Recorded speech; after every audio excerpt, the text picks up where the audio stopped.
This story takes us to the small town of St. Cloud in Osceola County, Florida, just a 30-minute drive from downtown Orlando. Situated on the southern shore of Lake Topohalaika, St. Cloud lies surrounded by lush marshlands, waterways, and lakes.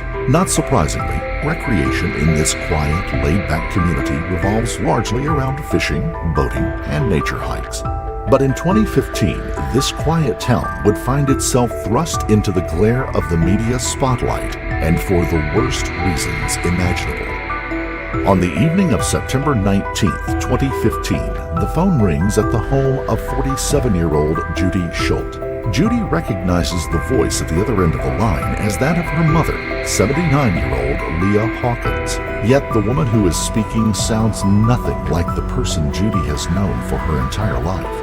Leah is crying uncontrollably, so much so that Judy can hardly understand what she's saying. She hears something about a trip to Colorado with someone by the name of Rose from church, and that she'll be gone for 6 months. Before Judy can question her or even process the bizarre information, her mother has hung up. Panicked, Judy jumps in her car and within minutes is pulling up in the driveway of her mother's Lakeshore Drive home. At the sight of the house, however, her sense of dread just deepens. The house is in near total darkness, save one dim light coming from the mother's living room. Judy rings her sister, 44-year-old Amy Day. Amy has been living with her mother since her divorce 5 years earlier. Amy tells Judy that she's just received a similar call from her mother, but Amy is 150 miles away in Chiefland, Gainesville, with her fiancé. She tells Judy that she'll be home at 11:30 a.m. the next morning, and will call her when she's 15 minutes away.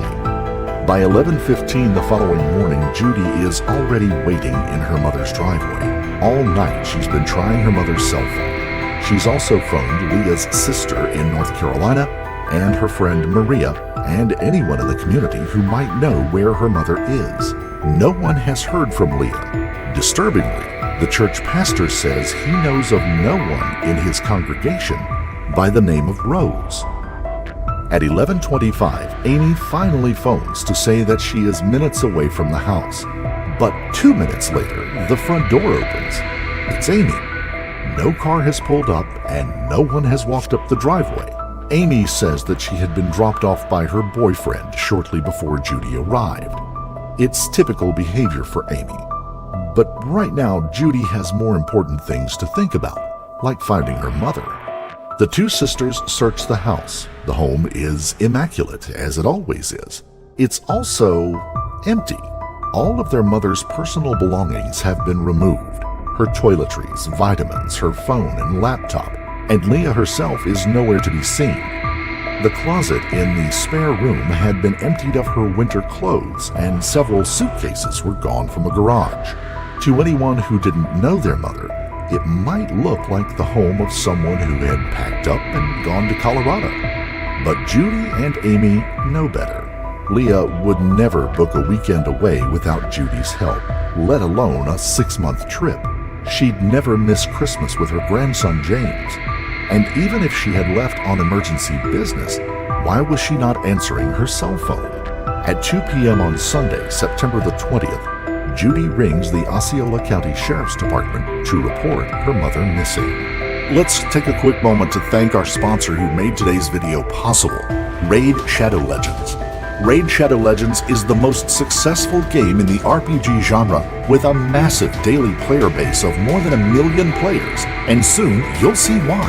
Raid is the closest thing you can get to a console-level experience on your phone. The start of any game is always the toughest, but when you join today, you'll get a head start with a ton of freebies, including the game's newest addition, Deliana, the legendary champion from the High Elves faction. Deliana is one of the strongest support champions in the game. Raid's currently running a special Deliana Chase event, where you can get the amazing Deliana just by logging in. All you have to do is log in and play Raid for 7 days between now and July 20th, and you'll get Deliana for free. That's it. And she can be unlocked by all players, new and veteran. Plus, if you enter the promo code MyDeliana, You'll get 50 XP brews to instantly get your legendary hero Deliana to max level 50. The promo code with bonuses only available for new players. This month Raid also has special events every day, including a new event for the summer solstice. There are also new champions and a set of skins for the amazing Trunda Guild Mallet. So click on the description or scan the QR code here and you'll get all these unique bonuses worth $30. We're talking a free epic champion, Vergis, 200,000 silver, 1 energy refill, and 1 XP boost, and 1 ancient shard. Just click the link in the description and we'll see you there. These rewards available only for the next 30 days and only for new players. The news of Aura Leah Hawkins' disappearance shakes the small community of St. Cloud. The Hawkins are a well-known family in Osceola County where they have lived for decades. Leah's ex-husband was the former sheriff's captain for the Osceola County Sheriff's Office. Her youngest daughter, Amy Day, spent 19 years working for the Greater Orlando Aviation Authority, a role that required her to greet political figures to the Orlando International Airport, including several U.S. presidents. By 2015, Leah is enjoying a well-earned retirement not far from one of the town's picturesque lakes. She is in good health and still active. Most mornings, she takes a 30-minute walk before driving her grandson James to school or visiting a friend for coffee. Every Sunday, she attends local church. Afternoons are often spent relaxing on the porch and reading the Bible, which is exactly what she is doing on the afternoon of Sunday, September 19th, while her grandson James and his dad Mark mow her lawn, just hours before she will be savagely murdered in her own home. Officers arriving at the home of Leah Hawkins on Sunday, September 20th, are quick to realize the scene has been staged. Under Leah's bed, they find her laptop and iPad. Her missing suitcases are located in the attic of the house, filled with the winter clothes that she had supposedly packed for Colorado. One case contains her watch, sunglasses, library card, and legal documents, as well as torn-up checks and, chillingly, zip ties and a used roll of duct tape. Her toiletries and vitamins are found flung behind the back fence. In a locked travel bag, they find her driver's license, keys, and credit cards. But the worst discovery was yet to come. On the afternoon of Monday, September 21st, a team of forensic investigators noticed something unusual in the garden. What appears to be a freshly dug flower bed full of brightly colored flowers. When they move in to take a closer look, they realize the flowers scattered across the freshly turned soil are fake. Investigators had just discovered the gruesome final resting place of Aura Leah Hawkins. Leah had been brutally murdered. Her body had been wrapped in garbage bags and a pink blanket, then bound in rope and a long white coaxial cable. 3 zip ties bind her hands in front of her body, and duct tape has been wound around her arms and torso. An autopsy will later reveal that Leah had been severely beaten around the face and head. She had a spotting pattern of bruising across her lips consistent with someone holding a hand over her mouth. Medical examiners conclude that the beating itself was not sufficient to cause her death, but that she was likely suffocated, possibly via the trash bags placed over her head. It's a horrific discovery, an unthinkable act committed against a vulnerable elderly lady. Who would do such a thing? While crime scene investigators have been sifting through the evidence in the Hawkins family home, digital forensic experts have been examining Leah's digital footprint. In the days leading up to her death, they find that Leah went on quite a shopping spree. On Saturday the 19th, she spent over $1,000 online at Walmart. She also made multiple bank transfers and, on the morning of Saturday the 19th, a withdrawal of $400 from a nearby ATM. Police pulled surveillance footage from that ATM. Leah, they know, was still alive at this point, but the person withdrawing the money from the ATM that morning was not Leah, but her roommate and youngest daughter, Amy Day. On Monday, September the 21st, Amy Day is taken into an interrogation room at the Osceola County Sheriff's Department for a formal interview. That interview will last over 8 hours. Well, we could find your mom. She's been on the house the whole time, but she's dead. What? No. No, no, no, no, no, no!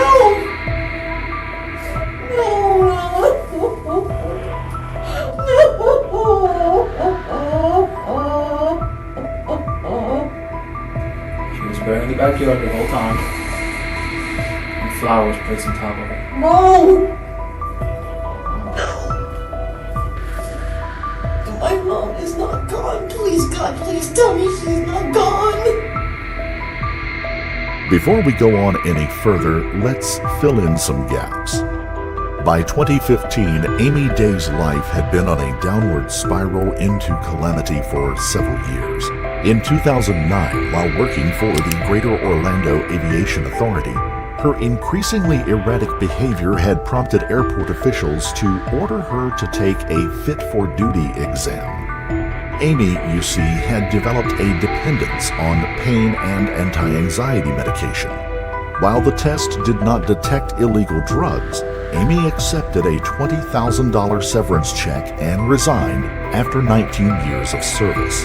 In May 2010, a glowing reference from a former director of the GOAA helped her secure a job as a 911 dispatcher for the Osceola County Sheriff's Department. But just 3 months into the job, Amy was arrested on DUI charges. She'd crashed her car and had been found strung out and slurring. She managed to keep her job until August, when she was arrested twice in as many days, once again for driving under the influence. Amy was let go from the Sheriff's Department and sentenced to 22 days in jail. Blood tests during her arrest revealed high levels of 4 different pain and anti-anxiety medications. That same year, her husband, Bobby Day, a 5-term Osceola County property appraiser, filed for divorce. Bob himself was no saint. In 2006, he had been removed from office and sent to prison for 6 months after being convicted of 2 counts of felony grand theft after misusing public funding. By the end of 2010, Amy was back living at her mother's. No records show that she held any form of employment after that. Instead, she took to living off of her mother Leah's modest income and stealing from her when she needed a bit extra. She also stole from her sister Judy, breaking into her house one Christmas and cleaning it out of cash. But even with the help of theft, by 2015, Amy Day was in dire financial straits. During their search of the house, officers discovered that Amy had received multiple letters from banks and other enterprises demanding money. She had credit card debt to the amount of $13,000 and numerous letters from a rent-a-car company demanding money for damages. Her checking account contained just $1.87. During her interview with police, Judy told detectives the very last time she had seen her mother, they had discussed problems Leah was having with Amy. Leah told her that she suspected Amy of stealing a valuable coin collection. She was tired of the stealing and the lies, she told Judy, and the constant requests for money. Has your sister done anything before? Well, when my mom was over at the house Saturday during the day, we were talking about her, if he only knew what she has said or done to me. In other words, Amy wouldn't stand to benefit if Leah was officially considered dead, only if she was dead and people, however, believed that she had mysteriously up and left for a new life in Colorado. During her September 21st interview with homicide detectives, Amy repeats the account she gave to officers the previous afternoon, when her sister had first reported their mother missing. She had also given officers her cell phone. When was the last time you heard from her? 8:25. That's when you received that phone call. She was a little bit, you said she was crying. She wasn't bawling, she was just kind of more of a, it was like a whimper, type, and so much love me, and that she would call me as soon as she got a chance. I took it as just, she was gonna miss me, or, I didn't read too much into it. Amy is asked about Carrie Glisson. She explains that he is her fiancé and they have been dating for 2 years. The pair will soon move together to Ohio so that Amy can start a new job as a paralegal for a law firm. She'd already made plans for them to stay with their friend Melissa Smith, who lives there, until they could find their own place. Amy's timeline in regards to her mother's strange phone call matches that of her sister Judy's. She also has an alibi for the evening of the 19th. However, in the hours since giving her first statement to police, detectives have dug into her phone records, her online activity, her movements, and her alibi. And let's just say that Amy's stories are a little problematic. When police examine Amy's phone records, they find no evidence of an incoming call from her mother's phone on the evening of September 19th. They also find no records of her having tried to call her mother's phone repeatedly, as she had claimed to have done. Meanwhile, her SunPass, Florida's prepaid toll pass, and the one that she says she keeps in her handbag, does not register her passing through any turnpikes to Chiefland. The last phone call that you ever did to your mom was on September 18th, which was Friday night, just before the 1 o'clock. You surprised about that? It's based on your phone information. Very. And I know that I called my mother cell phone,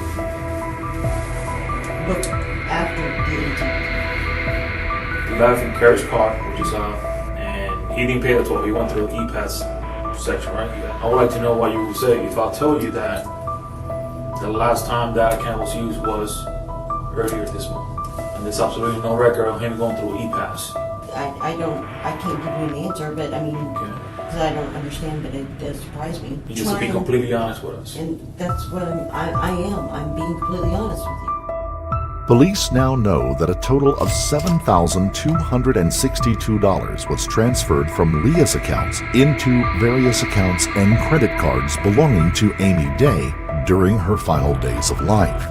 She'd been worried about her not having enough money in Ohio, Amy says.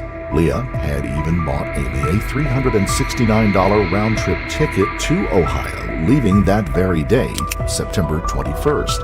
And she had splurged on a few things for herself at Walmart. Amy now realized that she had forgotten to mention to the detectives on the morning of September 19th she had stopped by an ATM.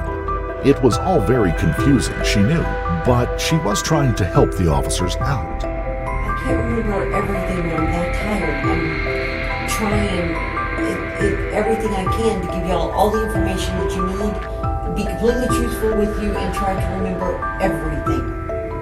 Simply I can't.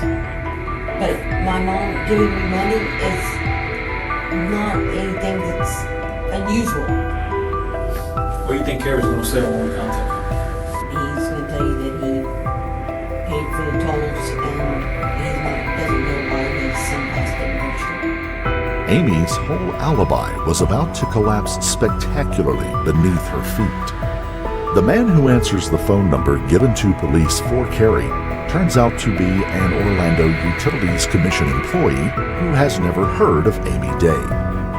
When detectives speak to the real Carrie Glisson, well, this is what Amy's fiancé has to say. Me and Amy had a relationship, but it was always out on the table that we weren't exclusive or anything like that. Whenever she came over and whatnot, it was just, we were just friends. Yeah. We were always friends. That's just what it was. And it was always said that way, and we always talked about that way. And I told her that if I ever wanted to get serious with anybody in my life ever again, it would be with my ex-wife. According to Amy's logic, why make your alibi about a friend when they could be a fiancé with a black Mustang? But there's another problem with Amy's alibi as well. Carrie tells police he hasn't seen Amy in well over a month and certainly not last Saturday night. He did speak to her on the phone, however, not long after Judy reported her mother missing. She called me, she was a little distressed and asked me if I would call law enforcement and tell them that I picked her up at 5 o'clock and dropped her off at 11:30 and she was going to be arrested. Okay, when she told you this, what were you thinking? I was thinking that she was having another DUI problem. And what was your response to her? I told her absolutely not. I said, there's no way that I can call them and lie to them. And I said, I wouldn't do it anyway. I said, but just so you know, there's no way that they can get away, that I can get away with that. Word spread fast through the community about the gruesome murder of Ora Leah Hawkins. Soon, police have Melissa Smith on the phone, the childhood friend of Amy's who was accommodating her when Amy makes her big move to Ohio ready to start the new job. Melissa tells police that she is shocked by the news of Leah's death, but not for the reasons you might think. Melissa was about to drop a bombshell. Amy had phoned Melissa to tell her that her mother Leah had died, she said. But that phone call had come on Friday, September the 18th, the day before Leah had gone missing, when Leah was still very much alive and well. As for Amy's job in Ohio, she had never managed to train as a paralegal due to her drug abuse issues, and Melissa had pulled the plug on the work she'd offered her several months prior. At this point, it is impossible to tell whether Amy is deluded enough to think officers might still believe her. From her first interview, she locked herself into one easily disprovable lie after the next. And yet, even when confronted with the summation of her insane stories, she remains indignant to the end. You know what the issue is, I think, is the lack of logic that's going into what you're saying. That's the biggest problem, because that looks like you're hiding something.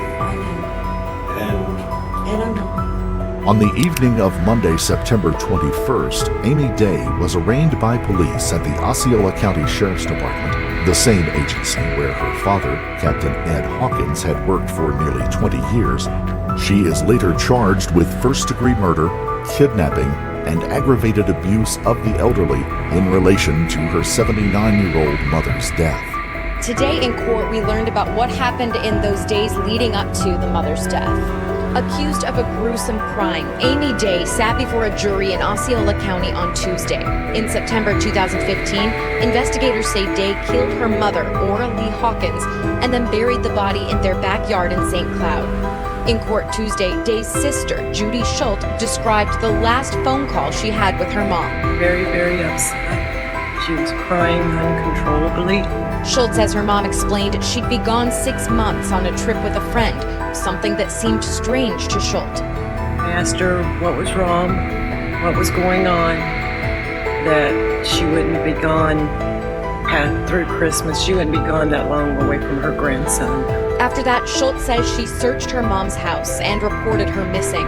Days later, she found her mother's belongings in a locked bag. Tuesday, Schult fought back tears as she explained. My mother's driver's license, credit card, keys. Soon, the mother's body was found in the yard and Day was arrested. She faces multiple charges, including kidnapping and premeditated murder. During an interview after her arrest, Amy does some final digging when it comes to burying herself in her own lies. A detective asks if they will find her DNA on the trash bags used to wrap her mother's body. She confirms that yes, they might. She's handled the trash bags before. When he asks what else her DNA might be on, she lists a few other items. You told us that your DNA would be on white wire, be on black bags, be on the green and pink sheet, and be on scuffy rope, right? Be on tape. Yeah, these things you were asking me in advance. No, just tell me. Yeah, What you told me, right? Right, whenever All this, yes. stuff when I was out, Yeah, different but- things out in the garage. These are the things that you named off, right? Right out in the garage, yeah. So you named all these off. I mean, but there's a lot of other things my fingerprints and DNA would be all out there. No, I understand. But you know that you just named off everything that your mother was wrapped in. But police hadn't told her that duct tape had been used on her mother's body, nor that it had been wrapped up in a blanket, with rope and a white coaxial cord. This was information only the police and the killer at this point could have known. But Amy still insists the last time she had seen her mom, she was alive, well, and happy. She even said she loved her. Amy takes one more shot at duping the police, and this new story she sticks with to the end. Truth is, Saturday I was not home. However, I was not in Gainesville. I was with a gentleman by the name of Rocket.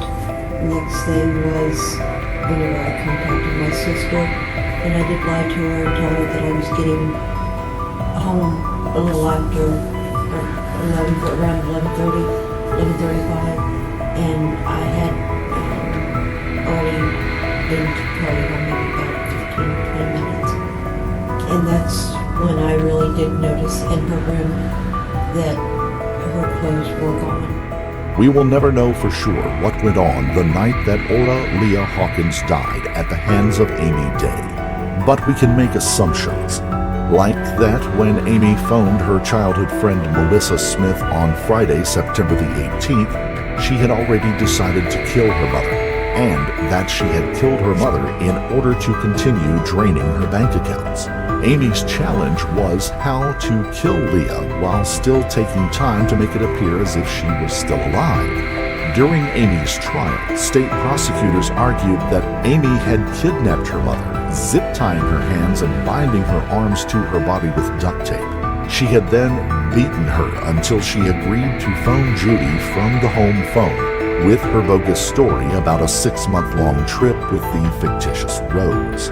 When Judy frantically drove over to her mother's house that night, it was merely minutes after that phone call. Amy Day and her mother must have still been in the house. She sat close to the home phone used to make the call, in the darkness, other than the living room light, mistaken by Judy for a nightlight left on by her mother. Amy had kept her victim quiet by violently covering her mouth until Judy had given up ringing the doorbell and had driven away. After 4 days of testimony and just 2 hours, the jury of 10 men and 2 women reach a verdict. Amy Day was found guilty of first-degree premeditated murder of her mother and sentenced to life in prison without the possibility of parole. During her first interview with police, Amy said that only a sadistic animal could do what had happened to her mother, Leah. Perhaps the only truthful words Amy Day ever spoke.